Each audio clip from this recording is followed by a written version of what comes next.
Madame Méveline, mais venez à la tribune.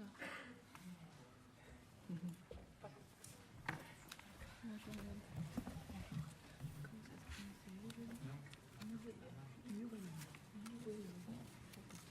avez un fichier à projeter ou pas?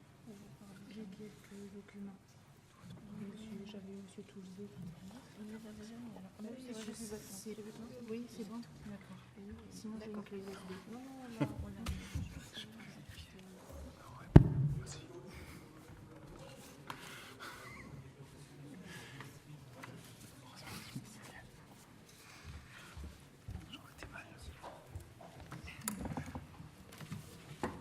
Ponctualité oblige, nous allons commencer puisque tout le monde est arrivé. Donc, je vous remercie tout d'abord de votre présence à cette deuxième partie du colloque. Je suis Juliette Roy, je travaille au Conseil général de la Meuse et je suis coordonnatrice pour la Meuse du dossier UNESCO. Donc, le but de ces ateliers cet après-midi, c'est de susciter les échanges et de donner la parole aux acteurs de terrain que vous êtes.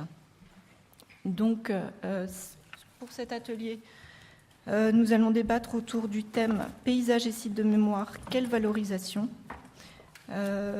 Chaque intervenant va d'abord parler, présenter son propos et nous réserverons les 45 dernières minutes pour les questions. On va commencer par Monsieur Régis Bouchin, donc pour l'association La Mâche Montoise, et qui va nous parler de la rénovation et de la mise en tourisme du site des carrières de Montigny. Voilà, bonjour, donc je suis Régis Bouchin, donc je ne suis pas un spécialiste de la Grande Guerre, mais plutôt un responsable d'association donc, qui a entrepris, avec un certain nombre d'adhérents, de sauver un patrimoine historique. Donc vous avez une vue aérienne ici de la place principale d'arrivée du site, où vous voyez des entrées de carrières, sachant que les carrières couvrent à peu près 8 hectares sous terre, avec des plafonds qui dépassent aisément les 12 mètres, avec des largeurs de 5 à 10 mètres.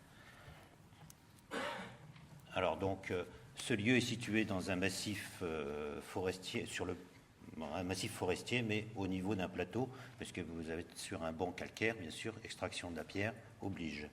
Donc là, ceci couvre à peu près 2 hectares au niveau de l'association, de ce que l'on désire montrer, et des principales attractions.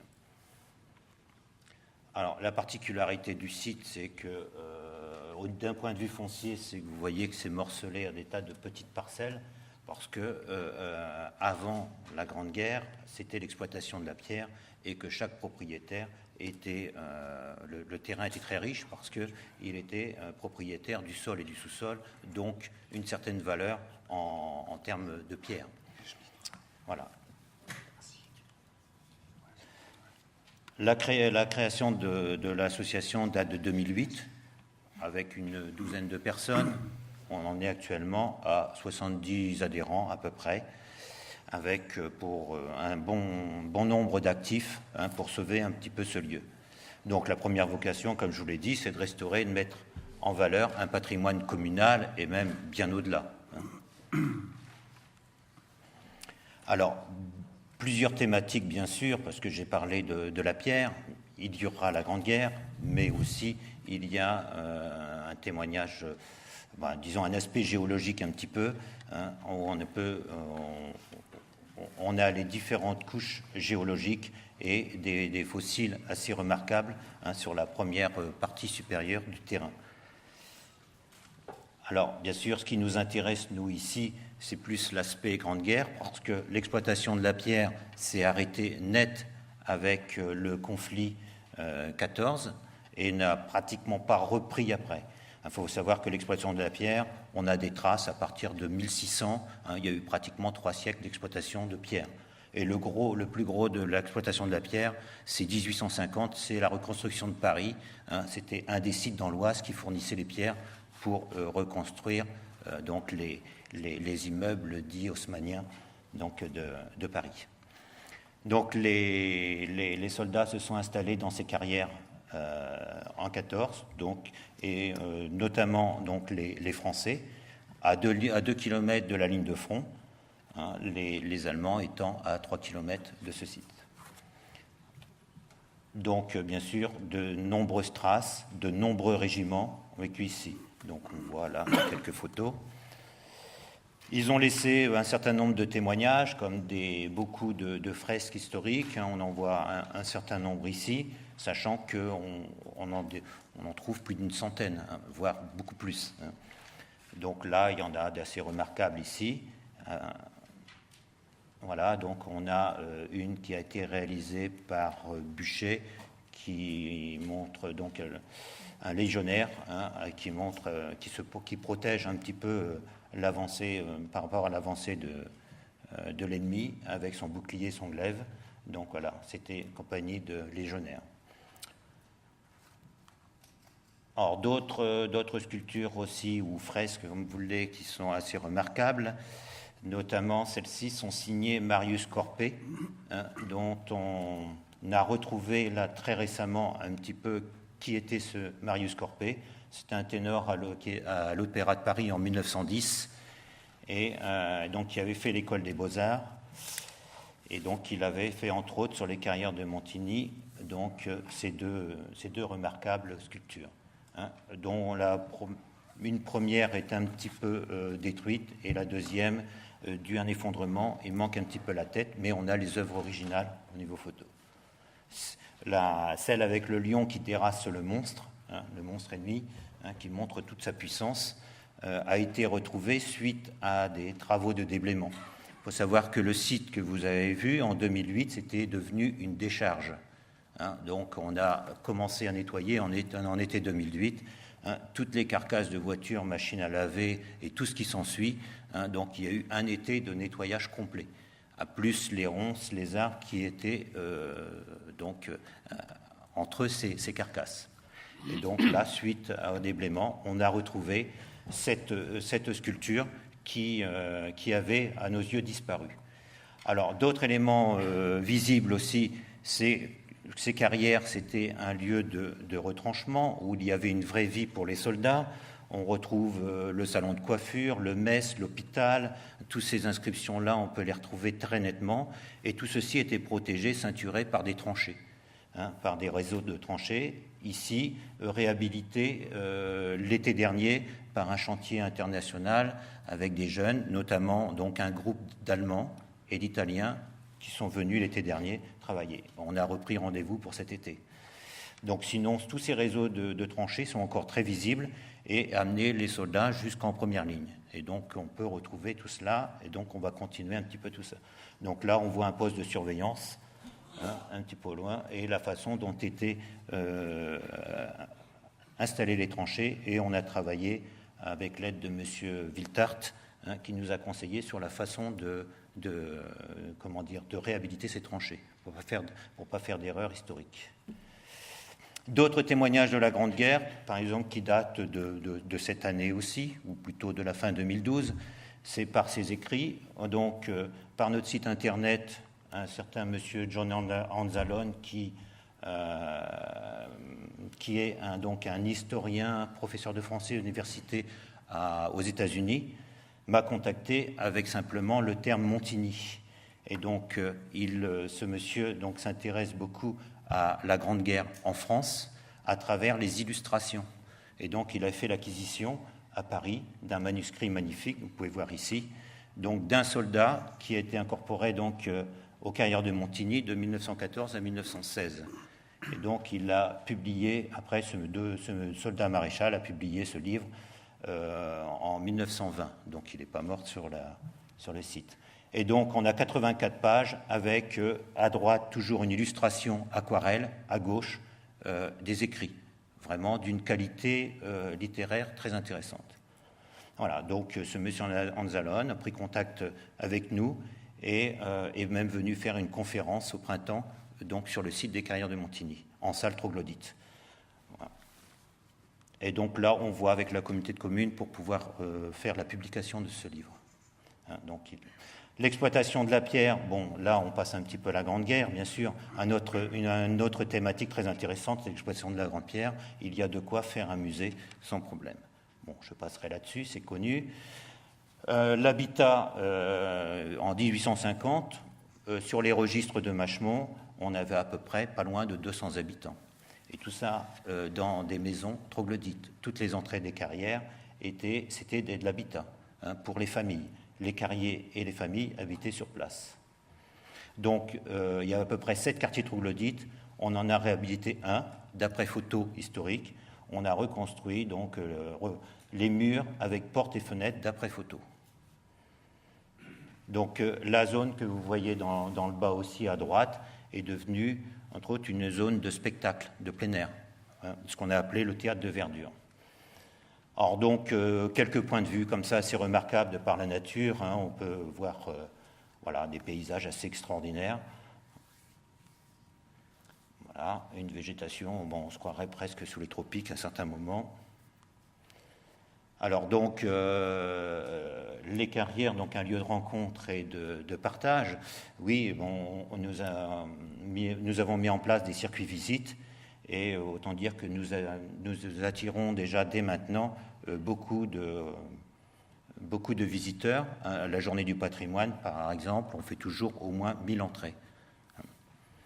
Voilà, donc on réalise aussi des constitutions historiques. Et puis, comme nous ne sommes pas nous-mêmes des spécialistes de la Grande Guerre, donc on travaille en association avec des associations de Grande Guerre qui viennent parler donc des régiments et qui étaient sur place à ce moment-là.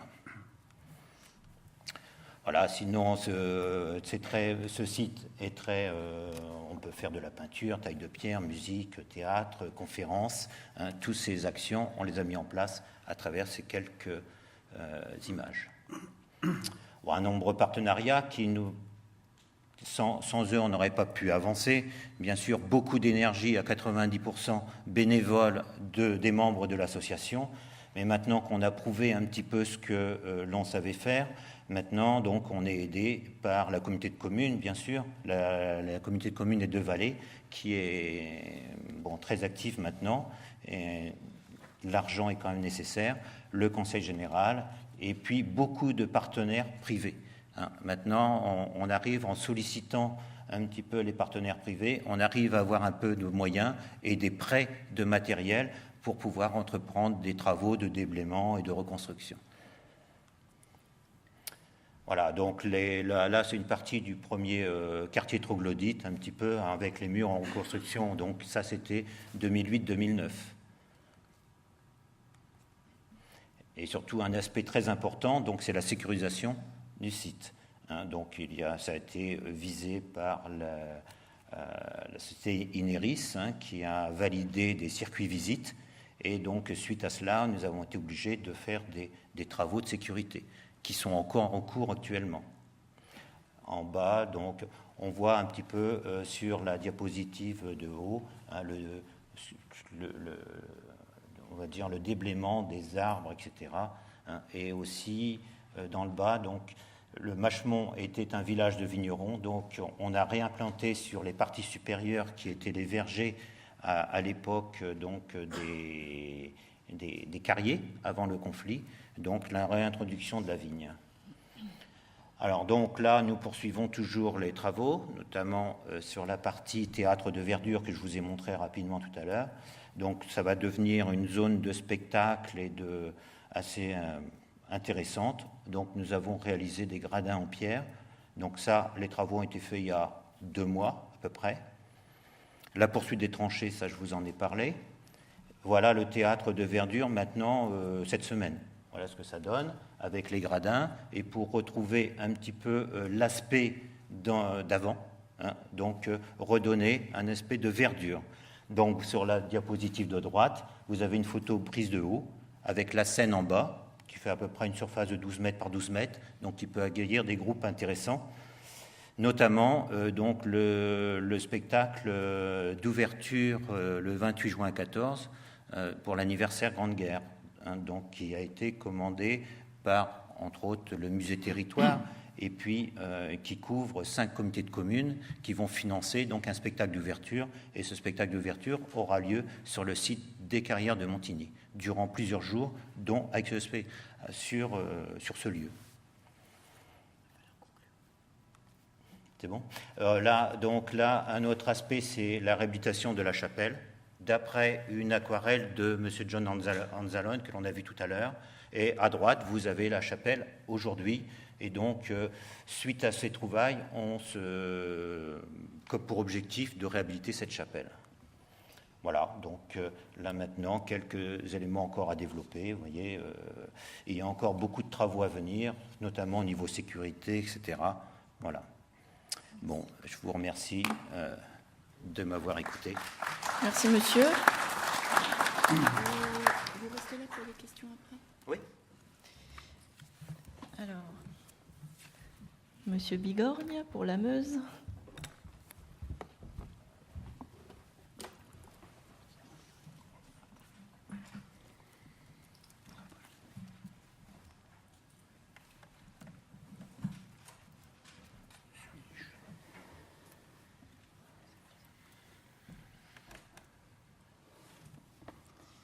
Donc, monsieur Bigorgne, qui est président de l'association Argonne 2015. Ben voilà, président d'Argonne 2015, je vais vous parler de l'Argonne, ça paraît logique. Je vais surtout essayer il y a deux parties. Une partie où je vais vous donner envie de venir en Argonne, voir un petit peu ce qui s'y passe, voir tous ces sites de guerre suite à ces 4 ans de la Grande Guerre, et puis décrire quand même l'association, comment elle s'est montée et à quoi elle sert aujourd'hui. Donc, je présente Paysage d'Argonne et Argonne 2015. Déjà, l'Argonne, peut-être tout le monde ne sait pas, mais c'est une spécificité. On est à cheval sur 3 départements, dont 2 sont vraiment concernés par la Grande Guerre, la Meuse et la Marne. Donc, on a la Meuse ici, côté est, la Marne ici. Et quand on parle de la Marne, on pense au Champagne, il y a aussi les vestiges de guerre. Et quand on parle de la Meuse, on pense à Verdun et aux champs de bataille, on a aussi l'Argonne. Il faut quand même pas le négliger, vous allez voir. Aujourd'hui, la nature a repris ses droits après une centaine d'années. La végétation a repoussé, mais ça n'a pas toujours été le cas. Et à l'intérieur de cette forêt, de ces ravins, on va y trouver un certain nombre de vestiges qui font que ça fait partie de ces paysages qu'on voudrait labelliser. Un abri, des blocos, beaucoup de traces de ce que les soldats mettaient en place pour protéger leurs tranchées. Un monument ossuaire en plein milieu de la forêt qui permet à l'intérieur duquel on a 6000 soldats, je vais en reparler après. Et puis un monument dans une petite vallée de cette forêt, toujours dédié à 2 soldats particuliers, des soldats italiens du début de la guerre, les petits-fils de Garibaldi. D'où cette appellation des régiments de Garibaldiens, ces régiments étrangers. Et on a ici Constantin et Bruno qui sont morts en décembre et en décembre 14 et janvier 1915. Voilà encore des vestiges qui posent problème bien sûr aux forestiers, aux promeneurs, mais qui ne sont pas que des problèmes, on les met en valeur à chaque fois que possible, ou on les signale. Pour illustrer un petit peu mon propos, j'ai pris un des sites majeurs de l'Argonne, c'est Vauquois. Vauquois, en 1914, c'est une colline avec un petit village tranquille, 168 habitants. Et puis rapidement, par la guerre de position, le village va se transformer. On a ici une vue aérienne où on voit que le village a complètement disparu. Donc Vauquois, c'est 4 ans et 2 jours de guerre au même endroit sur une colline. C'est l'écrasement et la disparition d'un village. Alors Vauquois existe toujours, mais pas au même endroit. Il s'est reconstruit, mais un peu en contrebas de la colline. C'est le prolongement des combats sous la colline qu'il portait, c'est la guerre des mines. La guerre des mines n'a pas eu lieu qu'à cet endroit, puisqu'on a la guerre des mines, c'est les Éparges, c'est Vimy, c'est les monts de Champagne et bien d'autres. Mais ici, elle est vraiment matérialisée sur une courte distance par 500 explosions de mines qui vont d'une petite quantité d'explosifs jusqu'à 60 tonnes pour une seule explosion. 60 tonnes, ça fait un gros trou, un cratère. Sous le sol, c'est une immense cité souterraine allemande. On a recensé 184 chambres de soldats. Chaque chambre, c'est une dizaine, 10 à 12 soldats. Donc on sait que la capacité de stockage de l'infanterie, c'était entre 1500 et 2000 soldats. Des sanitaires, des centrales électriques à air comprimé, des postes de commandement et de communication. Et enfin, au recensement total, c'est 27 km de galeries, dont 7 km de galeries françaises de la guerre des mines, dont une partie aujourd'hui visitée par le public. Quand vous venez pendant une heure à une heure et demie sous terre, casqué avec des lampes, et on vous fait parcourir environ 1 kilomètre sous terre. La forêt d'Argonne en 1914, c'est un terrain complètement bouleversé. Je citerai à titre d'exemple la journée du 13 juillet 1915, où la veille du 14 juillet, les Allemands voulaient, le colonel von Mudra, qui commandait le dispositif local, voulait absolument démoraliser les Français à la veille de la fête nationale. Et il a déclenché un bombardement de 7 heures. 7 heures, il va pilonner environ 10 km de nos lignes. Ça va être 14 000 morts à la sortie.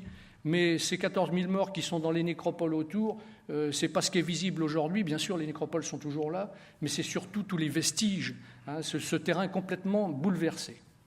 Terrain bouleversé, comme vous l'avez vu sur les photos précédentes, où on a la végétation a repris quand même ses droits. C'est d'ailleurs le but de l'Office national des forêts qui gère la forêt. Voilà, c'était la première partie pour vous montrer un petit peu cette Argonne. On n'a pas beaucoup de temps, alors j'essaye d'aller un petit peu vite. L'association Argonne 2015, elle a été créée il y a 2 ans par le Conseil général de la Meuse, par son groupe La Mission Histoire, dont Madame Roy est ici. Et le but de l'association, c'était de fédérer, de regrouper les associations qui entretiennent les sites depuis des dizaines d'années. Donc un trait d'union entre le Conseil général et les associations et les collectivités. Et bien sûr, aujourd'hui, c'est le centenaire qui est dans le centenaire. Mais au-delà du centenaire, il y a la pérennité de tout ce qu'on fait pour que ça soit durable. Je reviens à un petit dessin que vous connaissez déjà, la photo, mais on a le sigle de la mission Histoire tout en haut. Pardon. Un petit loupé, là. Voilà. Le sigle de la mission Histoire, dont on s'est interprété pour faire le sigle d'Argonne 2015, avec de chaque côté le sigle de l'Argonne. Et puis chaque association qui est venue se greffer, l'Office national des forêts, qui bien sûr est propriétaire du sol. On ne peut rien faire sans leur aval, c'est logique. La plus ancienne association d'après-guerre, le Comité commémoratif d'Argonne, qui a pris pour logo le monument que vous avez aperçu tout à l'heure, c'est un monument ossuaire. L'association des Amis de Vauquois et de sa région, AVA, qui entretient tout le monument historique qu'est la butte de Vauquois, et bien sûr son associé, la mairie de Vauquois d'aujourd'hui, qui est une toute petite commune. Le Souvenir français, qui dans toute l'Argonne entretient des tombes, j'en fais partie bien sûr, j'en suis le président dans le secteur. Le Souvenir français entretient les tombes. Là, je reprends les propos du général Delboeuf de ce matin. Je ne vais pas redire la même chose. Les tombes, les stèles, les monuments qui sont à l'abandon, on les restaure, on les maintient en bon état. L'association Argonne-Meuse Patrimoine, excusez-moi, Association Argonne-Meuse Patrimoine, qui a surtout un axe d'effort sur un des ravins de l'Argonne. L'Argonne, c'est une succession de petits ravins. Dans tous les récits des combats, bien sûr, les soldats vont sans cesse se plaindre de ces difficultés. Ça monte et ça descend sans arrêt. Même si de loin, on a l'impression de quelque chose de compact. Et puis, l'Argonne-Meuse Patrimoine, ils ont découvert dans un ravin, on avait ça dans les récits, c'était bien difficile à localiser. C'est le ravin des Sept Fontaines, qui est plus communément appelé ravin du Génie. C'est une base arrière du Génie à 1 kilomètre du front, dans laquelle il y avait dépôt de munitions, chapelle, cuisine, tout un tas de dispositifs, des voies ferrées. Et tout ça est en cours de mise à jour, des recherches sont en cours et mises en valeur. Une association allemande fait partie d'Argonne 2015, c'est le Deutsches Erinnerung Committee Argonnerwald. Ce sont des Allemands qui ont l'autorisation de fouiller l'Argonne de façon à recenser le patrimoine allemand. Et c'est surtout la mise en valeur, mais pas forcément la mise à la portée du public, d'un tas de tunnels. Parce que quand je vous parle de ravins, les soldats avaient découvert qu'à chaque fois qu'ils passaient une crête, ils se faisaient allumer, excusez l'expression, c'est comme ça. Donc ils ont commencé à creuser la gaisse de l'Argonne, cette roche facile à travailler, qui se tient bien, et ils ont fait des tunnels. Un des plus grands tunnels, c'est un tunnel français qui fait 1 km de long. Tout ça, est, bien sûr, pourrait être mis à la portée du public, mais demande un travail conséquent, demanderait d'autres associations, il faut du monde derrière, des bénévoles. Et les Allemands, ils recensent tous ces tunnels de façon vraiment précise. La communauté de communes du Centre Argonne, bien sûr, qui rassemble toutes les communes argonnaises autour de Clermont en Argonne, à la gestion, depuis pas longtemps, une convention avec l'Office national des forêts pour la remise en valeur du Kaiser Tunnel. Un de ces tunnels qui est accessible au public, il l'a été, il est fermé, des travaux vont être entrepris et il sera mis à la disposition du public à nouveau en 2014-2015. Là, je suis prudent. L'Office de tourisme du Pays d'Argonne a été associé à Argonne 2015, c'est logique puisque c'est eux qui diffusent l'information.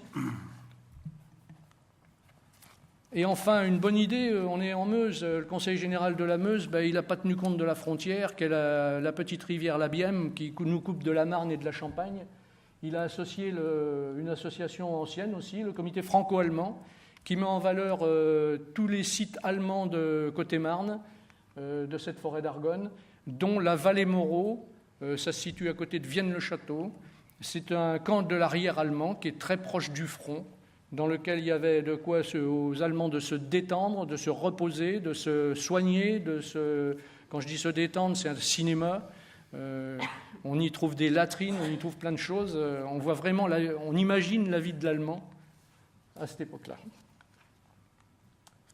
Et puis récemment, on a associé 2 partenaires, la communauté de communes de Sainte-Menehould et le site de Massige, qui est vraiment à la limite de l'Argonne, à cheval entre les monts de Champagne, la Champagne vers Reims et l'Argonne. Mais ils sont tellement proches de l'Argonne qu'on ne pouvait pas les ignorer. Ils sont demandeurs, donc on les a associés à titre de partenaires. Donc le but est de se coordonner un petit peu dans nos actions.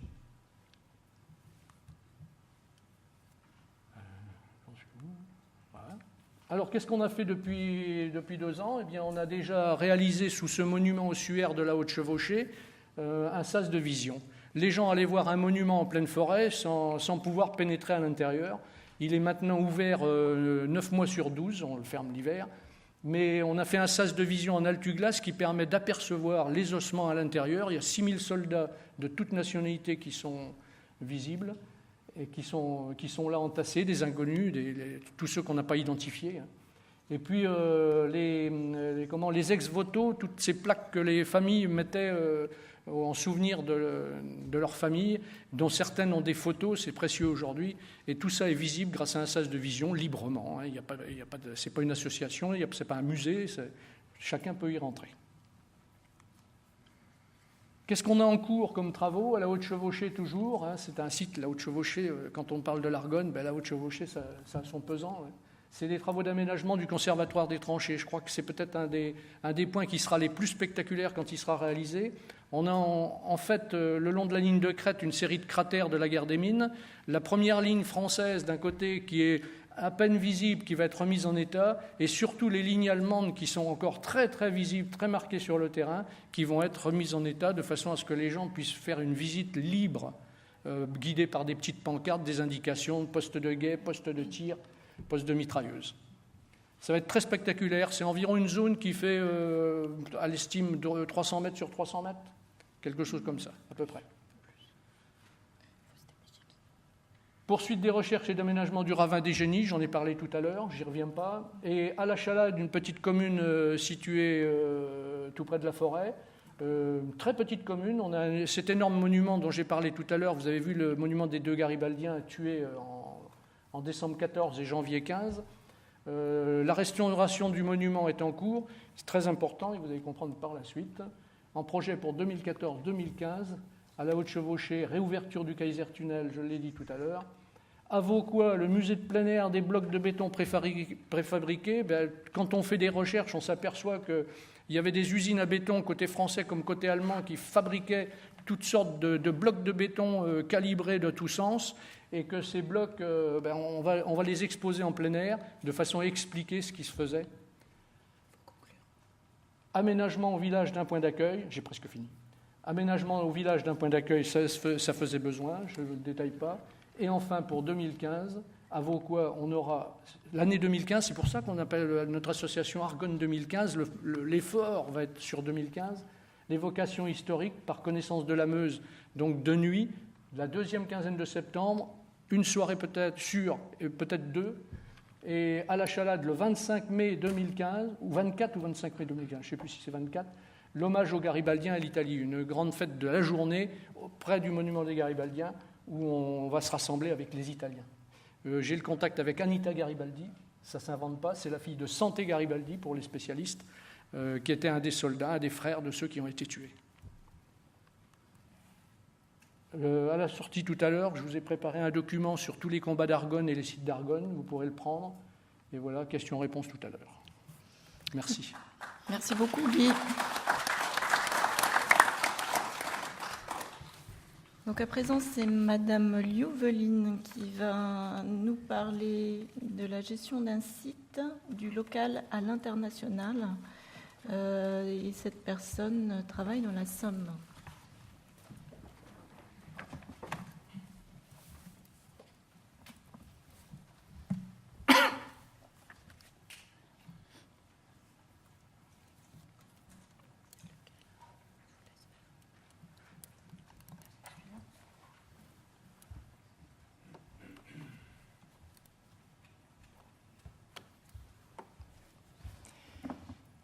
Je voudrais commencer pour dire que moi, c'est tout petit à côté, certainement, des deux sites dont vous venez de parler, et que c'est beaucoup plus récent. Je vais plutôt vous parler de ma démarche personnelle et vous remercier, et puis dire que tout d'abord, c'est un grand honneur pour moi que d'être ici aujourd'hui, parce que c'est enfin une reconnaissance de la valeur historique d'un site que mes ancêtres ont finalement bien préservé, et dont je suis en charge aujourd'hui, et c'est une très très lourde responsabilité.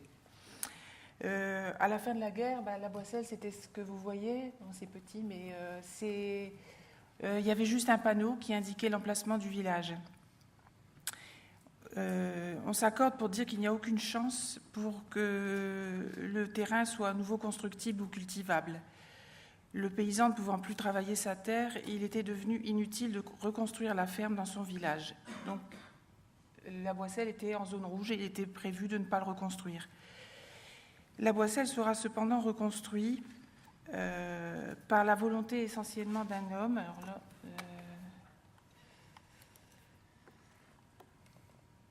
ici, il peut pas manquer des photos.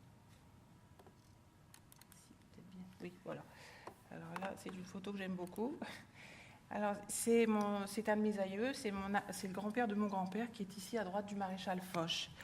Et il est devenu maire du village par pure coïncidence, parce que c'est le plus âgé des réfugiés qui sont revenus. Et on l'a nommé, il n'a même pas été élu, il a été nommé maire du village. Et je pense que c'était, contrairement aux idées reçues, quelquefois j'entends dire que la Somme a été remise en culture et sur la volonté de riches agriculteurs qui sont revenus en mettant en culture leurs terres.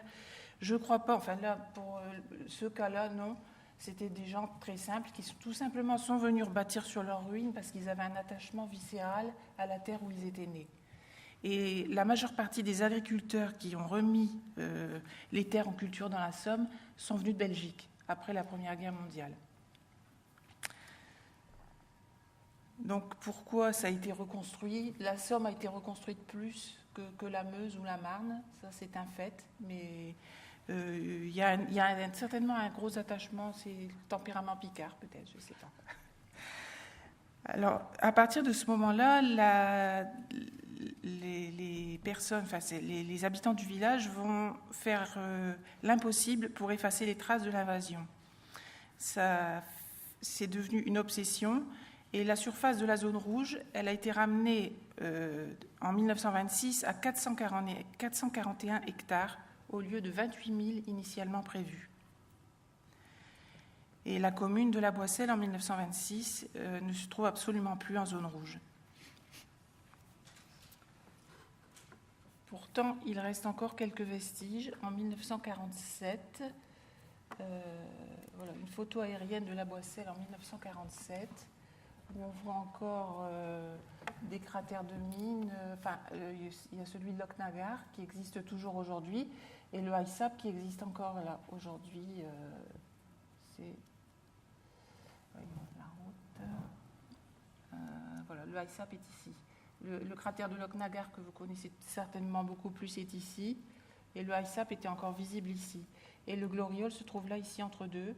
Et le gloriole n'a pas changé depuis. Alors, une étude, il est resté dans son état primitif. Une étude historique et généalogique a été menée en parallèle avec un travail archéologique sur le terrain qui nous a permis d'en déceler quelques secrets.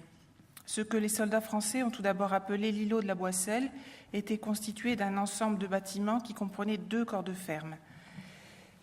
Alors, ces 2 propriétés étaient occupées par des personnes qui avaient des liens familiaux entre eux, ce qui fait qu'en réalité, elles n'en faisaient qu'une.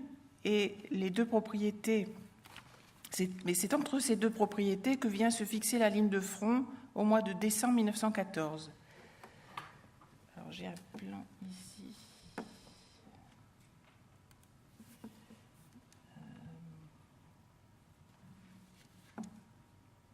De février 1915. Donc là, ce qui s'appelait le gloriole est ici, en fait. Et cette petite ferme-là, en fait, il n'y avait certainement pas de séparation, c'était la même propriété. Donc les Français ont appelé tout ça l'îlot de la Boisselle. Et là, vous voyez la tranchée. Les Allemands, ici, se sont fixés ici. Et le front français était ici. Et en fait, cette ferme, ici, a été l'enjeu de tous les combats pendant plus d'1 année. Et donc, c'est cette partie-là, aujourd'hui, qui est la plus intéressante, certainement, pour les archéologues. Alors, 2 de mes grands-oncles vont disparaître pendant la guerre, et à la fin, il ne reste que mon grand-père, qui est le seul survivant de cette génération. Il va reconstruire, avec l'aide de son père et de son grand-père, la maison sur le terrain dont il est devenu propriétaire, c'est-à-dire la plus petite des 2 maisons. Et on a ainsi réglé la question parce que, en fait, ce qui s'appelle le gloriole, quand on le voyait sur des photos présentées, des photos qui venaient des archives allemandes, ça ne correspondait pas du tout aux vestiges archéologiques du terrain. Tout simplement parce que les vestiges qui ont été retrouvés sont ceux de cette ferme-là. Et ce que les Allemands présentaient comme Granatenhof, c'était celle-ci. Donc l'archéologie a permis de répondre à un certain nombre de questions que l'on se posait. Alors mon grand-père va ensuite racheter, donc il a cette petite ferme-là, il l'a reconstruite dès 1925 et il a racheté en 1927 la plupart des terrains qui étaient dévastés à côté. Mais mystérieusement, cette partie-là ici, ces 50 arts-là étaient restés en dehors de la transaction. Donc là, on s'est demandé pourquoi. Et on a retrouvé donc ensuite des photos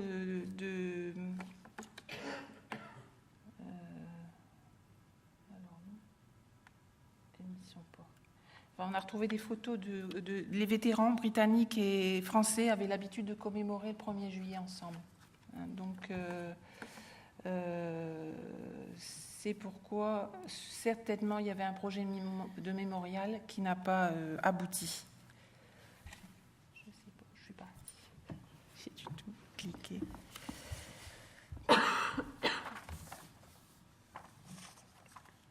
Alors mon grand-père ne quittera jamais la Boisselle et toute sa vie il a accueilli sur le site des pèlerins britanniques, puisque ici le front, cette partie du front a été prise par les Britanniques à la fin du mois de juillet 1915. Sur le site, les recherches archéologiques qui ont été menées par la Boisselle Study Group ont permis de répertorier, que je remercie au passage, et ils ont permis de répertorier 35 puits de mines, une chaîne de cratères de mines représentant les stigmates encore visibles de 110 explosions, 8 km de galeries souterraines creusées par les Français, Britanniques et par les Allemands. Donc ma question a été un peu compliquée. Que faire lorsque vous recevez un tel patrimoine en héritage ? Lorsqu'on est détenteur d'un site historique, c'est une grande responsabilité qui pèse sur vous. Et j'ai pensé que le mieux, c'était de s'orienter vers trois objectifs. La préservation du site, tout d'abord, et puis une volonté de partager son histoire avec toutes les personnes qui le souhaiteraient. Car où est l'intérêt de préserver le site s'il n'y a pas corrélativement une volonté de partage ? Mon troisième souhait étant évidemment de transmettre ce patrimoine aux futures générations, de le restituer dans son contexte historique global de l'époque. D'autres sites sont un peu méconnus dans le secteur d'Albert et j'ai un peu regretté que, par exemple, le château de Bécourt n'ait pas été retenu dans le projet d'inscription des sites à l'UNESCO, parce que l'histoire de Bécourt, elle est liée à celle de la Boisselle. Mon premier objectif pour parvenir à la préservation du site et à son entretien. À la suite des recherches effectuées dans les archives depuis 2005, ça fait quand même quelques années que ça dure, un premier dossier, une demande de préservation avait été présentée à la DRAC en février 2007. Et la DRAC avait conclu par la négative en nous disant qu'en fait, il n'y avait rien à voir et qu'il fallait commencer par nettoyer en fait, le terrain pour en permettre une meilleure lecture. Et nous avions un autre souci, c'est que parallèlement, la commune d'Auvillers-la-Boisselle entamait une étude pour la réalisation de son plan d'urbanisme et le souhait des élus locaux était et de la communauté de communes qui a participé à l'élaboration du plan d'urbanisme, c'était de considérer ce terrain comme constructible. Car il était clair que si tel avait été le cas, il devenait difficile de préserver le terrain en raison d'une pression immobilière très forte. Il faut savoir que le site des Glorioles, il est situé en plein cœur du village. Il fait maintenant une enclave, il est entouré de maisons. Il fait 2,5 hectares, donc ce n'est pas anodin dans un village. Et c'est petit peut-être par rapport à l'Argonne, mais c'est en plein cœur d'une agglomération. Donc pour toutes ces raisons, je suis alors entrée en contact avec Peter Barton.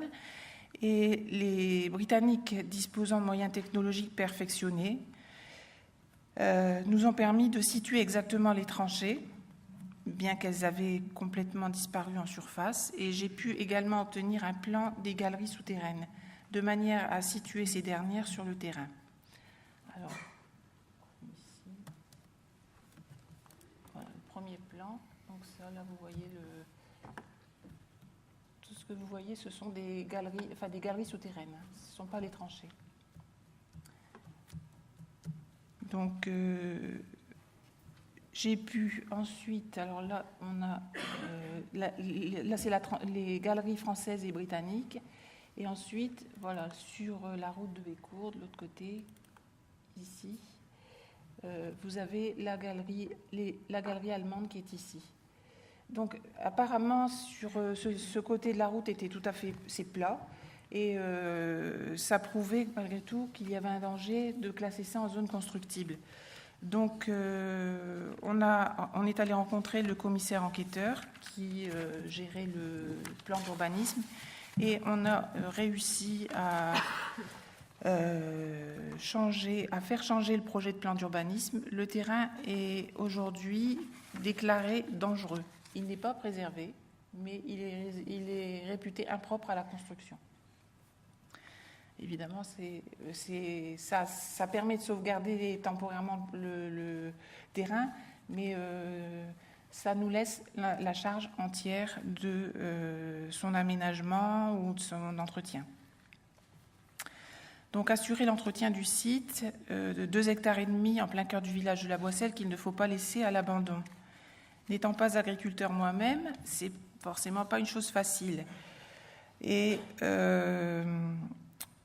il faut un minimum de matériel et puis il faut des bras, car il y a une grosse partie du site qui n'est pas accessible avec un tracteur. Il faut absolument le faire manuellement. Donc, j'ai eu l'idée de constituer une première association avec un propriétaire d'un autre site, qui est ici, je ne sais pas, dans la salle. Et par chance, il est agriculteur et il m'aide un petit peu à assurer un minimum l'entretien du terrain. Alors, cette association, qui est plutôt un syndicat de propriétaires, pourrait être dans l'avenir une première réponse aux problèmes d'entretien et de gardiennage du site. Nous ne sommes pas nombreux, mais nous pourrions peut-être être rejoints par d'autres propriétaires et peut-être l'idée, ça serait de mettre en commun nos moyens d'acquérir du matériel pour assurer l'entretien des sites. Ce syndicat a ses limites, il ne peut pas accepter il ne peut pas collecter de dons, mais il devrait fonctionner normalement avec des cotisations de ses membres. Mais bon, si nous ne sommes que 3, on ne va pas pouvoir aller bien loin. Alors, c'est l'un des premiers problèmes que je rencontre, c'est que j'ai souvent des aides matérielles par des bénévoles, des Britanniques nombreux. Récemment, j'ai une organisation britannique qui regroupe des cadets de l'armée qui sont venus travailler sur le site. J'ai voulu leur offrir de payer l'essence. Ils m'ont répondu que ce n'était pas nécessaire. Ça résultait de dons collectés en Grande-Bretagne. Donc, j'ai bien sûr accepté cette offre, mais bon, moi, ça me gêne énormément de ne pas pouvoir faire la même chose. Mais personnellement, je ne peux pas collecter les dons. Donc, le syndicat de copropriétaires ne répond pas à cette problématique et il fallait envisager la création d'une nouvelle association qui sera créée pour la gestion du site. Donc là, j'en suis au balbutiement par rapport à vous parce qu'on est encore au début. L'association devrait voir le jour dans le courant du mois de juillet. La mise en valeur du site devrait permettre de réaliser les 2 autres objectifs, partage et transmission. Le travail d'archéologie a permis d'obtenir la préservation du site. Elle peut également nous aider à la mise en valeur et à rendre le site vivant. Le travail, tous les jours, on y découvre quelque chose de nouveau en période de fouille. En outre, la découverte des vestiges demande une interprétation. Et là, c'est bien souvent qu'on a besoin des historiens. Il arrive que plusieurs hypothèses soient envisagées à la découverte d'un élément. Et la nécessité de poursuivre les fouilles est alors évidente pour pouvoir interpréter le site. C'est du moins ce que j'ai retenu des premiers rapports de fouilles qui ont été rédigés. Alors, pour la mise en valeur du site, évidemment, nécessite aussi une accessibilité aux visiteurs.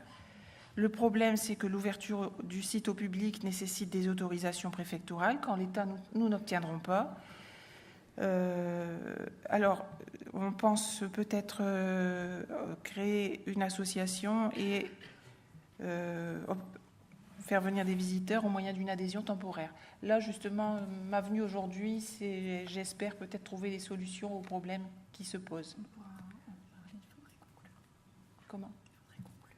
D'accord. Alors, dans cette future association, j'ai eu la volonté aussi d'intéresser les habitants du village. Et le village de la Boisselle, je suis allée rencontrer les élus municipaux et j'ai eu un accueil très favorable. Donc, le village a pris sa délibération pour faire partie de cette association. Partage du site avec les historiens des 3 nationalités, puisque là, on a des tranchées allemandes, des tranchées qui ont été françaises et qui sont devenues britanniques. Et un partenariat avec d'autres associations est envisagé. Bon, au final, je suis encore à la recherche de la meilleure solution qui soit pour assurer aussi bien que mes ancêtres la préservation du site et peut-être faire un petit peu mieux qu'eux pour en assurer la transmission. Votre colloque d'aujourd'hui est une opportunité pour faire part de nos expériences réciproques et essayer de trouver ensemble des solutions pour préserver des sites qui sont remarquablement riches par leur histoire. Je vous en remercie. Merci, madame. Je vais laisser la parole à madame Stéphanie Bernard de l'Office de tourisme d'Armentières et à monsieur Laurent Joie de l'Union des anciens combattants d'Armentières.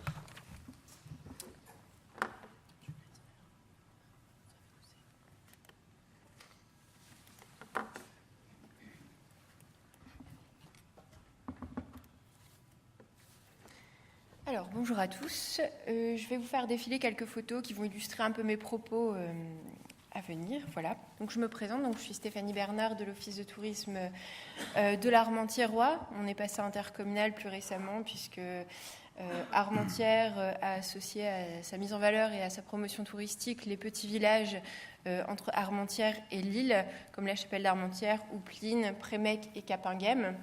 On reviendra tout à l'heure sur l'importance de cette intercommunalité sur le plan historique. Sachez que l'Office de tourisme de l'Armentiérois s'est engagé en 2011 dans un schéma local de développement touristique.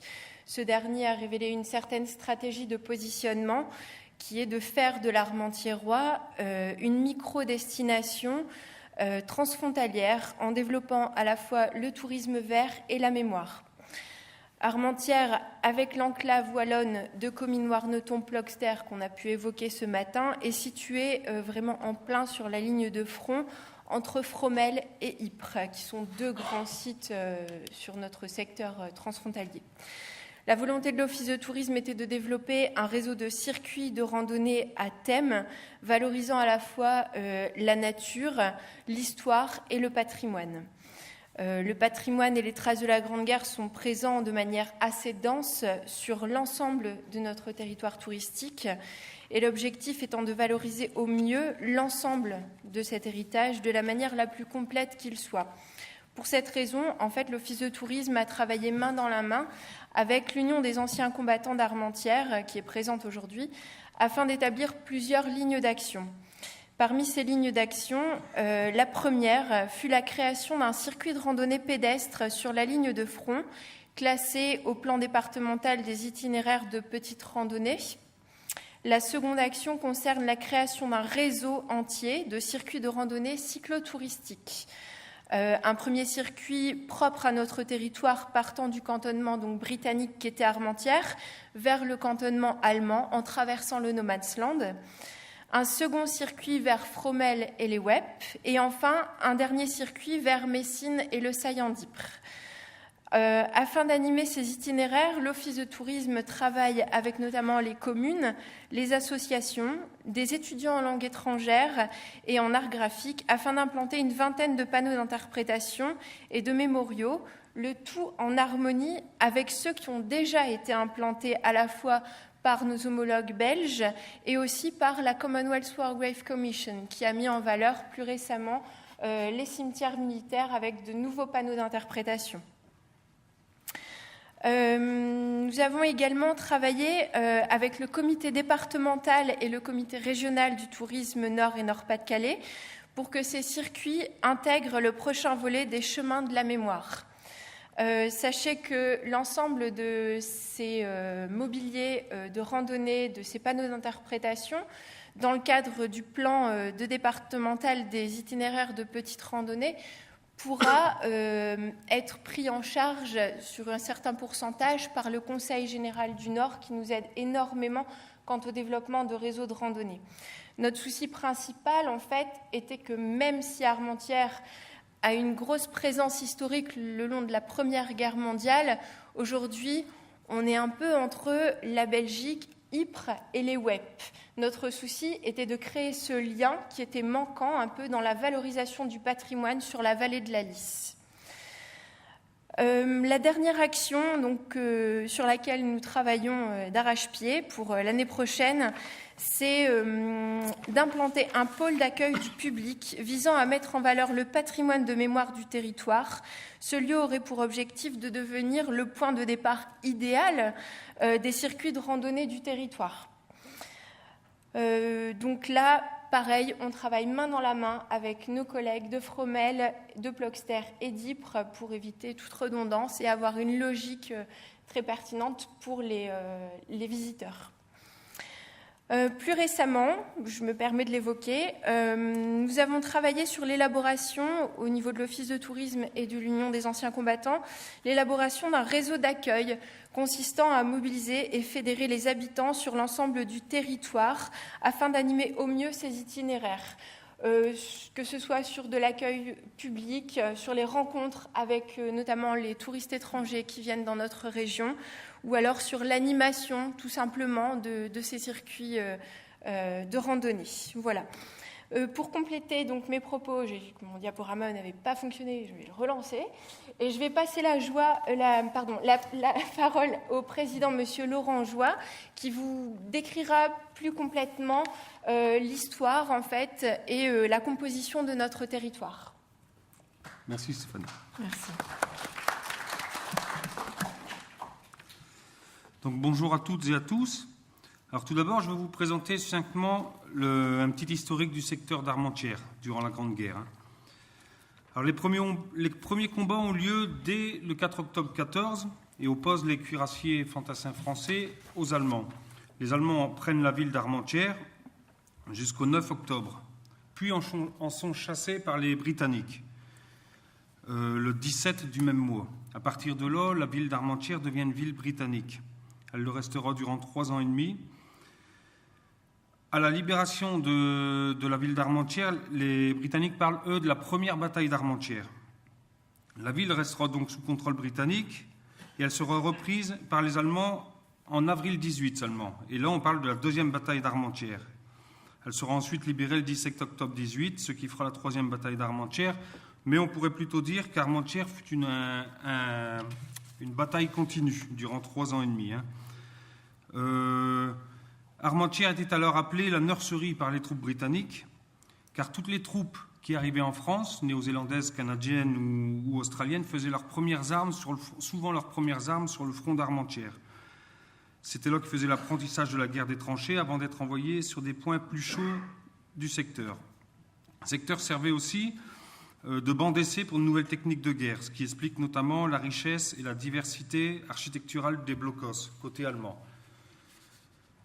Les traces de ce front qui resta durant plus de 3 ans et demi sont encore très visibles de nos jours, mais disparaissent malgré tout régulièrement dû à l'urbanisation. Il est donc urgent d'agir afin de les protéger. D'où la question, quelle valorisation pour nos paysages et sites de mémoire? Alors les sites et paysages liés à la Grande Guerre sont nombreux dans l'Armentiérois et ont plusieurs formes et contraintes. Il peut s'agir de nombreux bunkers au milieu des champs qui pourraient être protégés mais difficilement valorisés à cause de leur accessibilité au public rendue impossible car au milieu de terrains cultivés. Il en est de même pour quelques fermes fortifiées qui doivent être absolument protégées mais sont des habitations privées donc difficilement valorisables. Il y a enfin les sites, bunkers ou anciennes lignes de tranchées près des routes et accessibles à tous qui doivent absolument être mis en valeur, sécurisés et pouvant servir de mémoriaux. Alors l'aménagement et l'accessibilité dans notre région, aux terrains très plats et n'offrant pas de défense naturelle, le seul moyen de se protéger était de construire de nombreux blocos ou bétonner les fermes existantes ou encore utiliser les grands arbres comme observatoire. Nous avons à Prémec, par exemple, un chêne de plus de 500 ans aménagé en observatoire par les Allemands. Tous ces sites, souvent de taille modeste, sont relativement faciles à sécuriser. Consolidation du béton, faciles d'accès car ils sont près des routes, déblaiement des accès uniquement. Sur notre terre plane et monotone, ces sites sont souvent les seuls points de repère de la ligne de front et doivent être signalés par des pupitres d'interprétation, ce à quoi on travaille avec l'Office du tourisme. Des pupitres qui expliqueraient l'histoire des lieux. Les petits blocos peuvent aussi faire office de mémoriaux où les visiteurs pourraient se recueillir. Alors, pour la gestion et les financements, pour la gestion des sites, nous avons fait à Armentières un partenariat intelligent qui allie les compétences de l'Office du tourisme intercommunal d'Armentières et l'Union des anciens combattants d'Armentières que je préside. Cette alliance est une réelle richesse car elle fédère les compétences des uns avec le savoir des autres. Pour la gestion matérielle des sites, il y a lieu de s'appuyer sur les associations locales qui ont de la bonne volonté et du savoir à donner. Toutefois, le financement des associations participant à ces projets ou le financement direct des projets devrait se faire par des collectivités ou ministères directement au monde associatif et non communal afin d'éviter des discriminations dans les projets dues aux politiques d'intercommunalité qui pourraient freiner les projets s'étalant sur plusieurs communes, qui ne voudraient financer qu'une partie du projet se trouvant sur leur propre terroir, enlevant de ce fait la cohérence d'un ensemble. Car par exemple, un alignement de bunkers fait partie d'une ligne de défense suivie par d'autres, avec autant d'infrastructures diverses, observatoires, voies ferrées, abris à munitions, écluses, hôpitaux, etc. Nous avons dans le Grand Armentiérois la chance d'avoir ces systèmes complets étalés sur de nombreuses communes. Et c'est cet ensemble cohérent qu'il faut préserver. Je vous remercie. Merci. Merci beaucoup.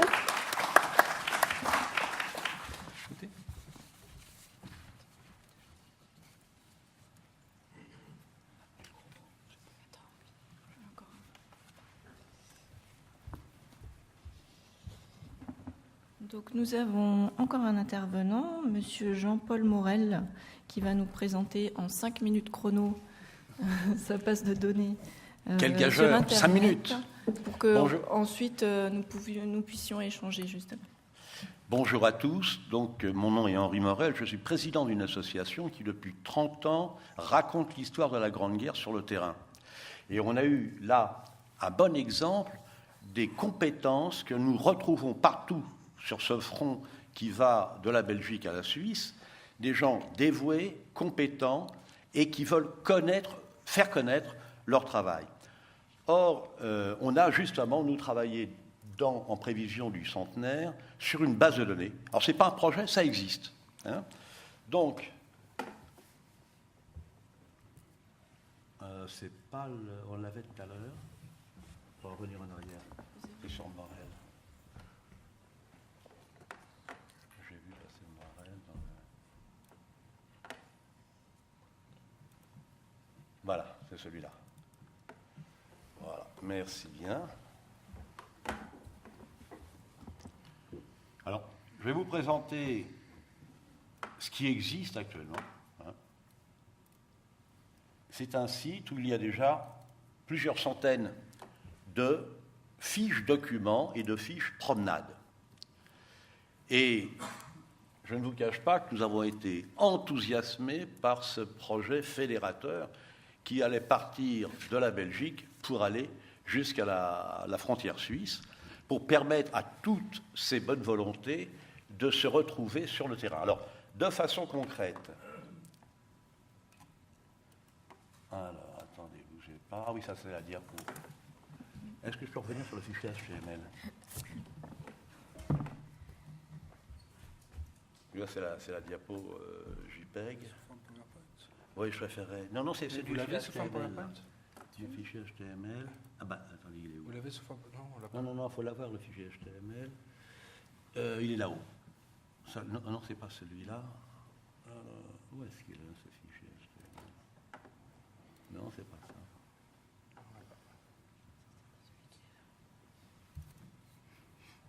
Ah, voilà. Donc voilà. Voilà, il est là, impeccable. Donc, nous voilà sur le fichier HTML. Donc, pour être bref, parce que je n'ai que 5 minutes, on va trouver 4 types d'informations sur cette base de données. Mais j'insisterai surtout sur 2 types d'informations. La première type d'information, c'est ce qu'on appelle les dossiers monuments. Alors, le format est toujours le même. Sur un dossier monument, on a des informations purement géographiques pour trouver ce monument, où il est physiquement, et ensuite on a des illustrations, du texte, beaucoup de cartes évidemment qui justifient et qui expliquent pourquoi il y a ce monument. J'entendais tout à l'heure Madame nous parler de sa ferme, et elle a rassemblé toute une masse d'informations, tout existe. Hein. La seule chose à faire, c'est de la mettre en forme et de la mettre sur la base de données. Déjà, tout le monde aura accès à ces informations précieuses que vous avez récupérées. Donc, on a ici beaucoup d'informations relatives. Bon, en l'occurrence, c'était une... Vous voyez, vous avez un petit monument perdu dans la nature, et on a fait des recherches. Des historiens locaux nous ont transmis des documents, on les met en forme, et ça crée un fichier PDF qui va être accessible de façon très facile. Nous allons voir comment. Alors voilà ce qu'on appelle un dossier monument ou un dossier site, suivant le nom qu'on veut lui donner. Deuxième type de document extrêmement précieux, alors qui est beaucoup plus gourmand au point de vue ambition, c'est ce qu'on appelle les dossiers paysages ou promenades. Je vous en montrerai un en fin de présentation. Là, ça prend un volume beaucoup plus conséquent, puisque c'est une véritable promenade, c'est un véritable circuit sur le terrain. Alors, toujours pareil, ça sera imprimable sur Internet. Alors, sur le site Internet lui-même, on a une interface qui n'est rien d'autre qu'une interface Google Maps que vous connaissez tous, avec des petits points multicolores, et ces points multicolores correspondent à 4 types de documents. Vous allez avoir des documents, alors on le voit ici, vous avez des documents qui sont jaunes, rouges, verts et bleus. Alors, les 2 principaux, évidemment, ça va être le rouge pour les monuments, les verts pour les promenades. Les jaunes, ça va être des liens vers des sites informatiques, sur Internet, qui décrivent, par exemple, un musée ou un un centre d'explication. Et les bleus, ce sont des offices de tourisme. Ça permet comme ça à quelqu'un qui veut voyager en France, non seulement de trouver les sites qui vont l'intéresser, il va pouvoir imprimer les fiches qu'il souhaite, et surtout trouver les offices de tourisme susceptibles de l'aider au point de vue information touristique. Alors pour naviguer, eh bien, vous connaissez Google Maps, vous avez des barres, vous avez des ascenseurs. Je vous fais grâce de ces outils qui vous sont familiers. Hein, vous avez la possibilité de faire des zooms pour descendre de façon plus précise sur un document. Alors on les voit ici, vous voyez, voilà, on utilise des flèches. Bon, hein, c'est l'utilisation que vous connaissez de Google Maps. Et vous allez choisir sur la base de données un document qui vous intéresse. Alors, par exemple, là c'est une promenade, le thème vous semble intéressant, vous pouvez accéder également par la barre latérale pour faire appel au document. En cliquant sur la petite boule lumineuse que vous avez vue de différentes couleurs, vous accédez à un menu.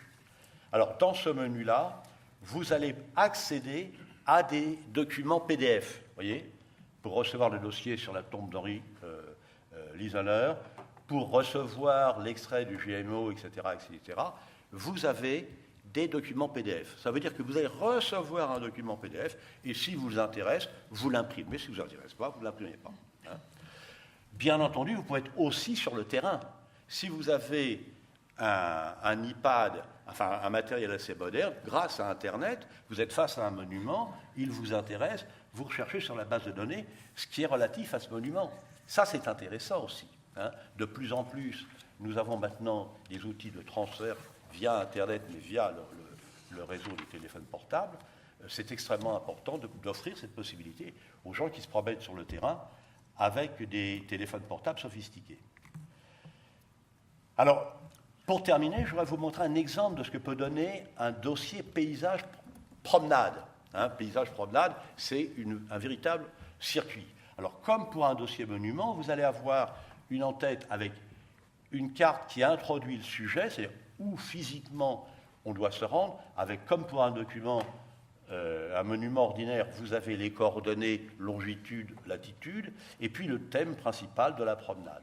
Là, par exemple, c'est une promenade que notre association a faite récemment sur les combats de la vallée de l'Ourcq en 1918, hein, la traversée des Américains. Et donc, vous avez un circuit pédestre qui vous est proposé, vous avez la photo aérienne, et vous pouvez voir qu'à chaque numéro, au cours de votre balade, vous allez pouvoir faire référence à des exposés. Alors évidemment, il y a toujours beaucoup de cartes hein, pour bien comprendre, ici avec des lignes de front, avec des numéros d'unité, hein, et puis des textes, vous voyez, des textes qui vont venir en regard hein, pour le numéro 1, le numéro 2, etc. Hein, les informations qui justifient au cours de votre promenade hein, pourquoi vous vous arrêtez là, ce que vous avez sous les yeux, qu'est-ce qui s'est passé à cet endroit-là. Hein. Et j'insiste, bien entendu, c'est gratuit. Hein. Alors vous voyez, il y a beaucoup d'informations, il y a toujours beaucoup de cartes, puisque... Alors évidemment, ça veut dire que les gens qui réalisent le document à la source, ce sont les historiens locaux. On avait un exemple typique tout à l'heure de toutes ces compétences que nous avons partout dans l'Hexagone. Nous, ça fait 30 ans hein, qu'on se balade sur les champs de bataille de la Grande Guerre, et on rencontre partout des gens compétents et dévoués qui ont ce type d'informations. Simplement, ils ne savent pas à qui la transmettre. Donc c'est pourquoi nous avons créé cette base de données, et cette base de données, vous êtes tous invités, bien entendu, à y collaborer. Et c'est extrêmement simple pour y collaborer. Il suffit de préparer au format Word vos documents. Hein. Vous nous les passez en format Word. Alors ça, c'est le site actuel. Hein. http 1418bd.free.fr. Vous tapez 1418bd.free, et Google se débrouille, il vous met dessus. Hein. Et vous verrez que dans la barre d'accueil sur le site, vous avez un lien pour comment, c'est marqué en haut, vous allez voir, voilà. Ici, en haut, vous avez un lien qui vous envoie vers comment faire, comment préparer votre dossier, comment récupérer les cartes, comment accéder au site de la DMPA, vous avez des bases de données déjà qui existent toutes prêtes pour pomper sur la DMPA, pour récupérer les cartes, etc. On vous explique tout ce qu'il faut faire. Vous préparez votre document au format Word, vous nous le passez, nous on regarde, on modifie éventuellement la mise en page si ce n'est pas exactement l'esprit de ce que l'on fait, et on le met sur Internet. Bien entendu, vous-même, si vous tombez sur un document, puis vous avez vous-même des documents annexes à joindre, vous nous les faites passer et on les rajoute. Alors, ça vous montre bien que c'est une base de données coopérative. Elle est ouverte à tous. Bien entendu, on vérifie le sérieux des informations qui sont mises sur cette base de données. Mais j'insiste bien, ce n'est pas le fruit de notre association, c'est le fruit de tous les historiens locaux qui voudront bien collaborer pendant ces 4 ans.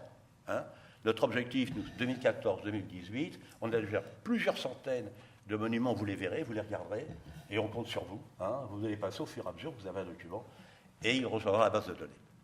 Merci pour votre attention. Merci, monsieur. Alors, sans plus tarder, comme on a un petit peu dépassé le temps, je vous invite à poser vos questions, vos réactions, vos témoignages. Il y a un monsieur là, Julie. Alors, attendez, on vous donne un micro. Bonjour, je m'appelle Thierry. Vous m'entendez ? Oui. Je m'appelle Thierry Géant, je fais partie d'une association qui s'appelle Anciens Aérodromes. Je viens plus faire une petite communication, parce que ce que vous venez de dire, c'est à peu près la même démarche que nous. Alors nous, on recense tous les aérodromes qui ont pu exister, et évidemment, en ce moment, on fait un gros effort sur ceux de 14-18 et ceux des départements du front.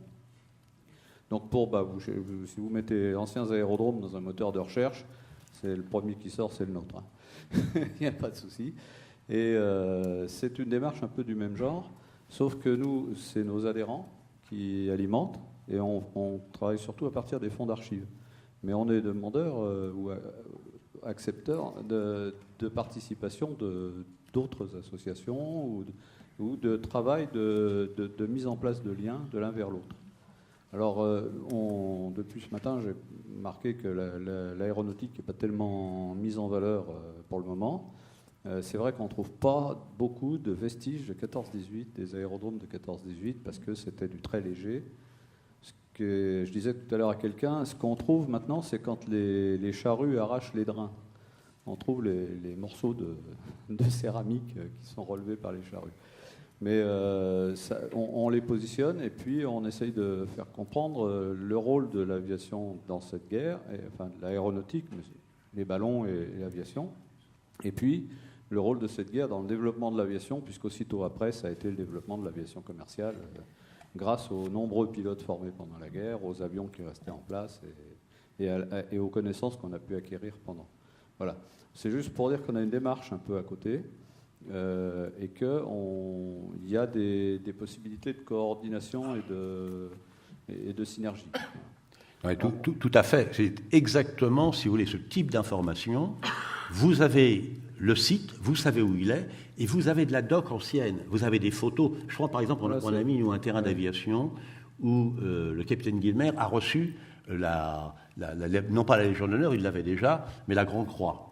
On a fait un dossier parce qu'on savait l'endroit. Et effectivement, maintenant, il n'y a plus de terrain d'aviation. Mais vous nous passez ce type d'information, vous préparez le dossier et vous le retrouverez sur ce site. Voilà, tout à fait. C'est valable dans les deux sens. Pour l'instant, pour nous, notre phase, c'est le recensement.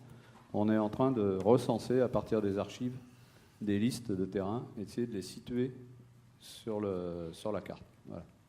Et puis, pour un terrain, on ouvre une page et on a d'abord une petite fiche qui permet de l'identifier, puis ensuite on a les noms. Je ne peux pas faire une démonstration, ça prendrait trop de temps, puis ce n'est pas le cœur du sujet d'aujourd'hui. Voilà, je voulais faire cette communication et dire que c'est exactement pour nous la bonne démarche. On ne fonctionne pas, c'est pas de la même architecture que vous. Nous, on a notre site avec...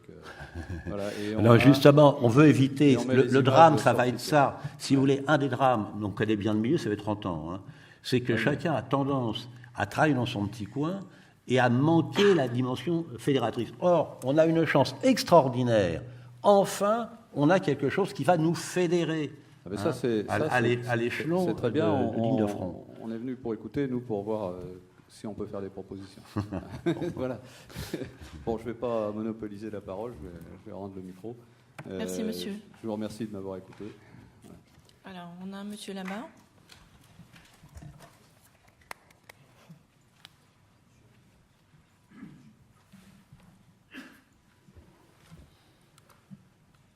Bonjour, je suis Alain Mangold du fort de Mützig en Allemagne, c'est-à-dire du fort de Mützig en Alsace, une fortification allemande donc, qui est en France maintenant. Alors j'ai la question suivante concernant les reconstitutions. Alors c'est des questions qui arrivent régulièrement, mais pourquoi il n'y a pas de reconstitution, ou pourquoi le guide n'a pas un casque à pointe sur la tête, enfin tout y passe. Nous, on a abandonné, on n'en fait plus. On n'en a pas, on ne voudrait pas que ça fasse Disneyland. Ça, c'est un risque qu'on a vu. Maintenant, il y a d'autres sites qui pratiquent la reconstitution et qui font ça. Maintenant, j'aimerais avoir votre avis ou vos expériences par rapport à ça. Qui veut répondre ? Moi, je pourrais juste répondre que si... Pour en avoir fait assez rarement, mais si c'est correctement fait, si c'est fait dans un bon esprit, c'est-à-dire pas Disneyland, mais faire découvrir au public les conditions de vie des soldats, ça permet de voir des gens se raser le matin avec les anciens rasoirs à l'eau fraîche, dans des seaux, bivouaquer. C'est une autre approche vivante de l'histoire, mais il faut que ce soit bien fait. Et c'est vrai que dans la reconstitution, on peut voir le pire et le meilleur.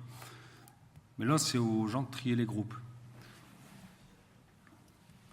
On peut Oui, répondre à la question de façon différente. Il y a Connaissance de la Meuse qui organise un spectacle régulièrement à Verdun.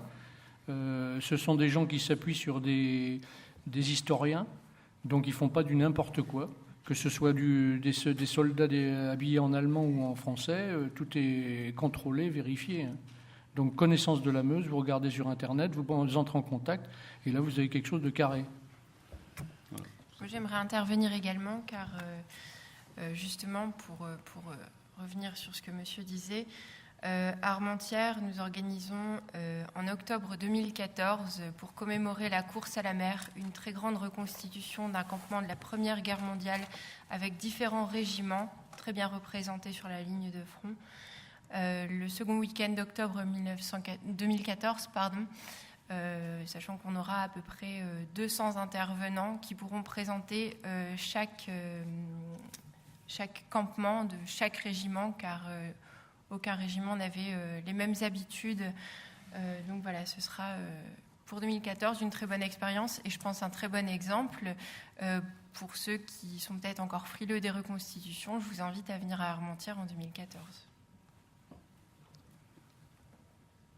Personne d'autre sur ce sujet ? C'est juste un témoignage. Michel Rouget, je suis le directeur du musée de la Grande Guerre de Meaux. On travaille beaucoup avec les reconstituants, en ce qui nous concerne, avec notamment un week-end que nous avons initié cette année. On travaille avec eux depuis avant même l'ouverture, puisqu'ils étaient présents à la pose de la première pierre du musée. On a réussi à fédérer un groupe d'associations où cette année, pour la première fois, on a fait un week-end d'histoire vivante au musée, avec en effet un bivouac dans l'enceinte et le parc du musée. C'est un rendez-vous qu'on va essayer de rendre annuel. Et je pense, en effet, si les associations sont sérieuses, et ça je suis d'accord avec vous, c'est important, il y a une crédibilité, mais je pense qu'ils ne font, enfin en tout cas en ce qui concerne le musée de Meaux, ils ne font que de rendre l'histoire vivante, ce que nous faisons au quotidien. C'est un rencontre et il y a un travail de médiation avec les visiteurs que les visiteurs apprécient énormément. Et je sais que c'est quelque chose que nous pratiquons. En tout cas, voilà, juste ce témoignage. Et j'en profite juste pour une autre question sur la problématique de tout ce qui est nouvelles technologies, applications smartphone dans vos différents lieux. Que ce soit en effet à Montigny ou à Armentières ou le projet de l'Argonne. Est-ce que vous avez eu la réflexion sur comment rendre aussi vivant à travers ces nouvelles technologies et comment, je pense plutôt à l'Office du tourisme, vous commercialisez ou vous communiquez sur ce chemin que vous proposez? Est-ce qu'il y a des topo-guides que vous vendez à l'Office, par exemple, pour accompagner? Enfin voilà, comment ça, concrètement, ça fonctionne? Merci. Alors, effectivement, il y aura tout un travail annexe à ce circuit. Il y aura bien sûr des pochettes de manière à ce que les visiteurs puissent faire les circuits de manière autonome avec le circuit qui sera également en téléchargement sur les sites internet et réseaux sociaux. Il y aura également la possibilité d'avoir un livret qui accompagnera le visiteur pour avoir plus de précision sur les stations historiques de ces circuits. On travaille également avec des étudiants sur des livrets pédagogiques destinés aux familles pour une approche plus ludique en fait pour les enfants, ce qui se fait déjà sur Verdun. À côté de ça, on a la chance, je vais dire, d'être intégré au chemin de la mémoire Nord-Pas-de-Calais, qui va se charger notamment du côté promotion et également de tout ce qui est accessibilité via les applications smartphone. De par le coût, ça nous arrange bien. Voilà. Alors, moi, je vais me permettre d'intervenir pour la Meuse, puisque nous avons travaillé avec le CPAD, ici présent, Sophie, sur deux projets. Tout d'abord pour les forts de Vaux et de Douaumont, où nous proposons un visio-guide pour les visiteurs. Donc, c'est un audio-guide dans lequel le visiteur donc, se promène au sein d'un circuit bien délimité dans le fort. Et donc, grâce à cet audio-guide, on peut faire revivre certains événements qui ont marqué l'histoire de ce fort sans avoir à toucher à l'authenticité de ce site qui est classé. Donc, les nouvelles technologies, en l'occurrence, de ce type de site, sont vraiment très utiles et apportent également des réponses au jeune public et aux jeunes et aux moins jeunes d'ailleurs, puisque ce visio-guide a déjà conquis toutes les générations. Donc ça, c'est dans nos forts, dans nos sites. Et ensuite, nous sommes en train de finaliser avec le CPAD un système d'audio-guidage sur les sites de mémoire meusiens. Nous avons déterminé une quarantaine de sites que nous pensons incontournables, puisque évidemment on ne peut pas traiter les 400 et quelques sites que l'on a en Meuse. Et donc, pour chacun de ces sites, nous préparons une application qui sera gratuite, téléchargeable sur Internet, grâce à laquelle, quand vous vous promènerez sur les champs de bataille, soit vous faites par exemple le circuit de l'Argonne et vous trouvez un certain nombre de sites qui vous sont présentés avec des images d'archives, avec des images actuelles, le tout pour rendre visible l'invisible. C'est ce que nous avons souhaité, puisque tous les sites, vous le savez, ne sont pas accessibles à la visite. Certains sont dangereux. Donc nous nous sommes aidés de beaucoup de technologies modernes, des reconstitutions 3D. Et toutes ces technologies nous permettent, je pense, d'apporter aux visiteurs un réel atout et de vulgariser aussi cette grande guerre qui n'est pas forcément accessible à tous, surtout quand on va par soi-même tout seul. Voilà, on se rend par exemple en famille sur un site où on n'a pas forcément des panneaux qui sont à jour, où on n'a pas forcément même de signalétique, ce sur quoi on travaille évidemment.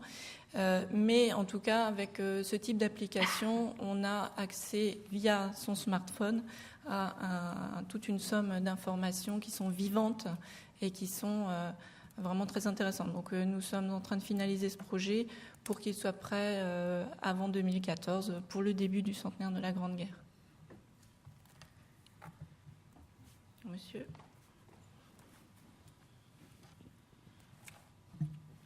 Oui, merci. Jean-Claude Robert, président du Mémorial de Dormans dans la Marne. La Marne n'est pas dans votre belle liste de départements. Et à Dormans, nous avons un très beau patrimoine qui est un patrimoine d'après-guerre, puisque ça a été construit de 21 à 31. Henri Morel le connaît très bien, puisque une autre de ses activités, c'est d'être aussi un administrateur dans mon association. Et là aussi, on a un problème qui est protection et transmission, on va dire, puisqu'on peut toujours là-bas voir des vitraux magnifiques, on peut voir beaucoup de belles choses. C'est un patrimoine hyper chouette. On l'a vu ce matin, mais en photo, mais on l'a vu de dos. On ne l'a pas mis dans le bon sens. Notre gros problème à nous, c'est que ce mémorial qui a été construit, qui est un des 4 mémoriaux nationaux, Dormans, vous avez une affiche de, je ne sais plus quelle année, mais 1920 26, Henri, qui rappelle qu'il faut finir les mémoriaux nationaux. Et cette affiche de 1926 rappelle les 4 mémoriaux dits nationaux, Dormans, Douaumont, Notre-Dame de Lorette et le Vieil Armand. Vous êtes meusienne, vous avez travaillé avec Serge Barcellini. Serge Barcellini, ça fait 25 ans que je travaille avec lui sur le dossier de Dormans. Donc le problème de Dormans, c'est que tout en étant un des 4 mémoriaux nationaux, c'est une propriété privée. Voilà. Ça a été créé par une fondation entre la duchesse d'Essissac, faite par la duchesse d'Essissac et le maréchal Foch.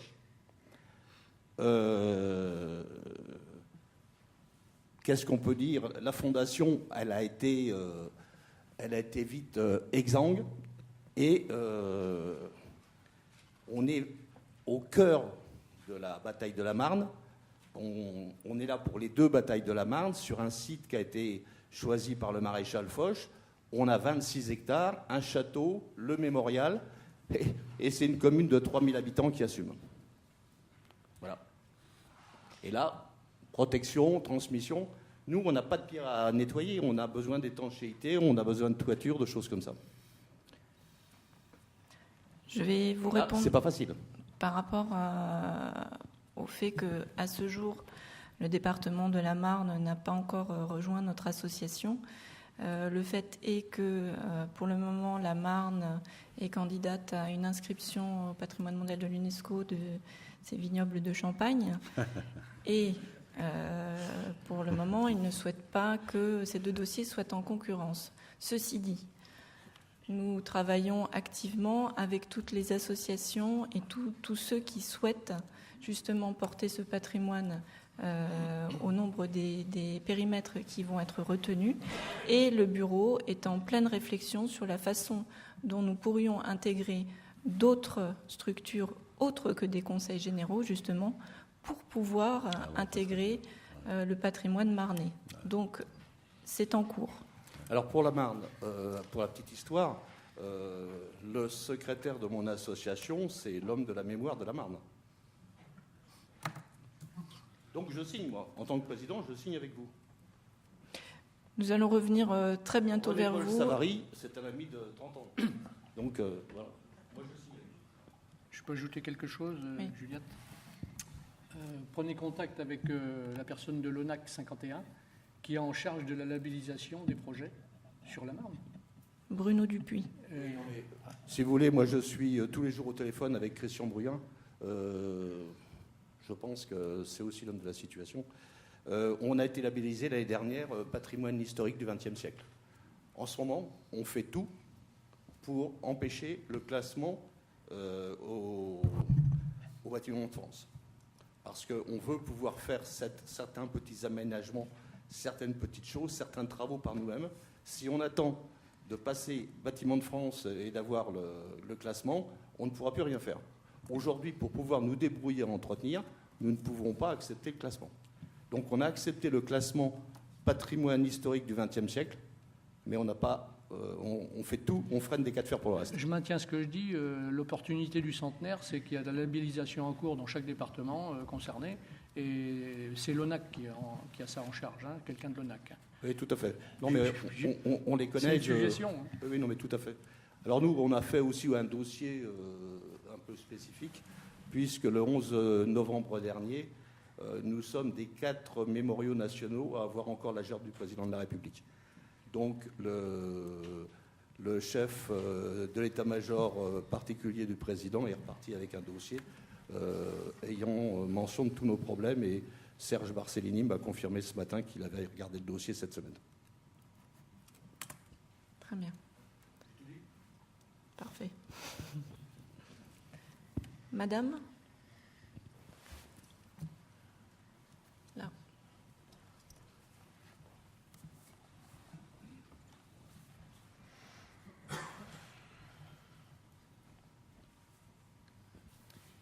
J'habite à une propriété dans la Somme, qui est d'ailleurs connue, puisque c'était la 4e armée britannique qui était là pendant la Première Guerre mondiale. J'ai laissé un dossier tout à l'heure avec toutes les photos. On a eu le roi George V, c'était le quartier général avec le général Haig, Rawlinson. Je pense que ça pourrait... Enfin, on est soutenu par l'Office du tourisme de la Somme, évidemment, tous les offices de tourisme, Conseil général, bien évidemment, mais j'aimerais savoir de quelle façon je pourrais promouvoir encore plus le lieu. Parce que, bien évidemment, on a eu des écrivains anglais qui sont venus, mais disons que on a des photos magnifiques avec les armées écossaises, tout ça dans la propriété. Et je voudrais savoir de quelle façon je pourrais promouvoir davantage ce site qui est un patrimoine, parce que c'est de ce lieu-là qu'a eu la fameuse décision de l'attaque 1916. Donc, si vous voulez, je trouve que ce serait quand même intéressant de faire connaître, lors de ces circuits, cette maison. Et j'habite juste à côté de Thiepval. Enfin, Quérilleux, c'est tout près. Alors, donc, voilà, je ne sais pas qu'est-ce que... Je ne veux pas parler au nom de la Somme. Oui. Peut-être Monsieur Piot, vous voulez dire un petit mot? Je vous engage de toute façon à vous rapprocher du Conseil général de la Somme. Mais on est soutenu par eux, on est soutenu, attention. Voilà.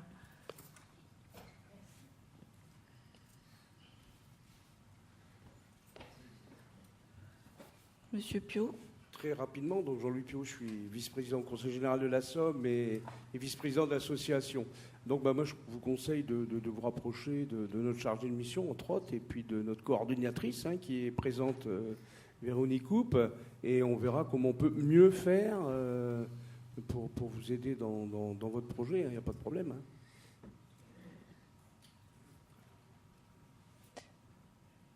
Alors, monsieur et ensuite monsieur. Bonjour, je m'appelle Fiori. Je voulais savoir comment les collectionneurs privés qui possèdent beaucoup de documents, de souvenirs concernant la guerre 14-18 peuvent vous les prêter, vous les confier pour faire une très belle exposition, où que ce soit. Nous, je vais parler pour Armentières, où avec l'Union des anciens combattants d'Armentières, on a organisé quelques expositions assez importantes sur la Première, Deuxième Guerre mondiale et même sur les opérations extérieures plus tard. Ça se base sur la confiance. Les collectionneurs, c'est par amitié, par copinage, ça peut se baser que comme ça. Parce que nous, ce qu'on refuse, nous, absolument, c'est de ne pas parler d'argent. Ceux qui nous prêtent, ils nous prêtent. Ils ne nous louent pas ou quoi que ce soit. On peut voir avec les mairies pour chiffrer au niveau des assurances la valeur des objets prêtés. Encore que c'est l'Union des anciens combattants qui l'est en charge. Mais c'est tout ce qu'on peut faire. Après, ça se base sur la confiance et sur l'amitié. Alors, personnellement, je dispose dans ma collection privée le brevet attribuant l'étoile de chevalier légendaire de Guillemer. Donc, je peux le prêter. Je possède également un brevet portant l'attribution de légendaire d'un aviateur de la guerre de 14, un autre que Guillemer, où il est marqué pilote aviateur du 505e régiment de chars de combat, parce que l'armée de l'air n'existait pas à l'époque. J'ai également un brevet portant la dignité de grand officier de la Légion d'honneur du seul soldat de deuxième classe de la guerre de 14. Voilà, c'est des pièces exceptionnelles. Je peux les prêter à qui le demande ici. Et je parle de ma paroisse. Je suis l'éditeur de l'agenda du centenaire de la guerre de 14. Voilà. Qui a été présenté à la mairie de Paris et au général Barcellini et au général Irastorza. Donc, je suis à votre disposition si vous voulez des informations sur cela. Et mes pièces de collection privée, je peux les prêter à qui le demandera. Je serai là tout à l'heure. Tout à fait, merci. Alors, ça ne répondra qu'en partie à votre question, mais sachez qu'il y a des grands programmes de numérisation qui existent. Il y en a un qui a été lancé il y a environ 2 ans qui s'appelle Europeana 14-18 et qui a lieu dans toute l'Europe. Et donc, ce groupement lance des appels dans des points relais que sont des grandes villes en Allemagne, en Angleterre, en France, on ne l'a pas encore eu. Et donc, ils appellent ça des journées d'action et ils incitent les personnes à amener leurs documents personnels, leurs objets, etc. Ils scannent tout, ils enregistrent tout pour construire une base de données qui sera accessible à tout le monde. Donc, ce n'est pas une exposition, mais malgré tout, pour ceux qui possèdent des pièces exceptionnelles privées, je pense que c'est quand même des beaux projets. Dans la Somme aussi, alors je ne fais pas partie de la Somme, mais je vous fais de la pub, il y a un projet qui est lancé par les archives départementales de la Somme qui incite également les propriétaires privés, enfin tous ceux qui ont dans l'armoire des grands-parents, dans le grenier, dans une malle, qui ont retrouvé des objets, et ils procèdent sur le même principe de dire amenez vos objets, amenez vos documents, on les scanne. Si vous voulez les laisser, vous les laissez et on les mettra en valeur. Sinon, vous les récupérez, il n'y a aucune obligation. Donc il y a quand même des initiatives qui existent déjà. Et voilà, à mon avis, c'est quand même une bonne façon aussi de faire partager cela au plus grand nombre. Alors, il y avait monsieur avec la chemise bleue. Oui, bonjour, je m'appelle Gérard Sautreau et je suis en charge de l'organisation du centenaire d'une association qui s'appelle AFS-VSF, qui fait des séjours interculturels pour des jeunes, mais qui a été créée il y a une centaine d'années par des bénévoles américains qui sont venus dès septembre 1914 et qui sont connus sous le nom de American Ambulance Field Service ou American Field Service AFS. Et le musée de Meaux a en particulier une photo. C'était des individus qui sont venus à leurs frais et qui ont été l'un des services ambulanciers de l'armée française avec des Ford T. Et le projet que nous avons... Alors, il y a une ambulance AFS qui est en dépôt au château de Blérancourt, mais le château de Blérancourt dans l'Aisne est en plein travaux, donc elle est démontée, elle se trouve à Compiègne. Et donc l'idée que nous avons, sur laquelle nous sommes en train de travailler, nous avons accès aux archives de ces ambulanciers qui ont fait des journaux, qui ont envoyé des lettres à notre époque. Et notre idée, c'est sur des cartes IGN de l'époque, des cartes d'état-major, de retracer les itinéraires qu'ils ont faits, puisqu'ils sont allés de Ypres. Ils ont eu plus ou moins le monopole de la bataille de Verdun. Ils ont été connus au Vieil Armand. Et c'est une manière de faire... Ce qui est très intéressant, justement, c'est que avant de venir dans ce colloque, je n'imaginais pas qu'effectivement on puisse faire des PR historiques. Et je trouve que ça fait partie des choses qui sont intéressantes parce que les gens, peut-être entre guillemets, la flemme de lire des ouvrages sur la guerre de 14, mais découvrir des itinéraires, découvrir qu'à côté de soi, il y a pu y avoir ce genre de choses. Voilà. C'était le genre de projet qui, en tout cas, et nous allons continuer. Et je pense que vous aurez peut-être prochainement une fiche sur votre site Internet. Très bien. Merci d'avance. Derrière.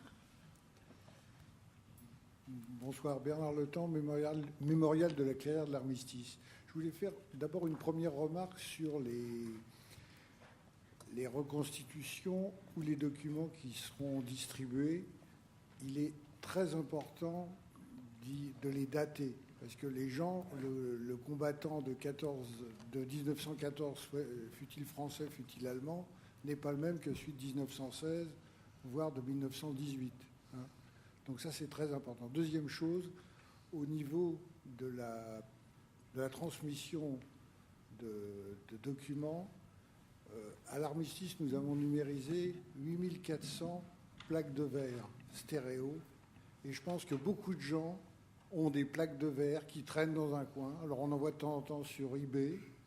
Si on pouvait les récupérer pour les numériser et les rendre, ou les garder, ça dépend des gens, mais c'est un patrimoine excessivement important. Il faut savoir que les Américains ont numérisé 2,5 millions de plaques de la guerre de sécession. Voilà.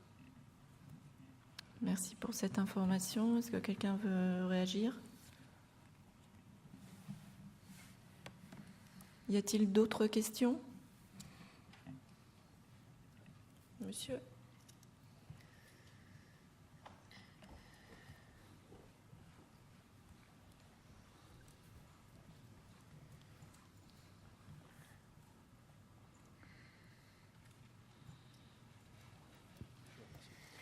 Oui, ce n'est pas une question, c'est plutôt une réflexion que je vous soumets. Monsieur Bigorgne, tout à l'heure, nous a parlé de l'Argonne, que je connais bien, je suis meusien. Monsieur Bouchin nous a également parlé des difficultés avec sa carrière en matière de sécurité. Et il a été dit que le centenaire allait faire évoluer pas mal de sites. On va faire évoluer pas mal de sites. Et tout à l'heure, Madame Lévelin nous a parlé de ces difficultés pour pouvoir aller plus loin. Donc moi, j'ai reçu une invitation, je ne sais pas comment, je me suis inscrit, j'ai donné mon adhésion aujourd'hui à titre personnel, pas pour le service que je représente, parce que je pense qu'il y a quelque chose à éviter, puisque vous avez parlé du Kayser, je le connais bien, l'avis de fermeture, c'est moi. Ceci dit, on avait de réels problèmes au Kaiser Tunnel, donc... Et merci de votre adhésion.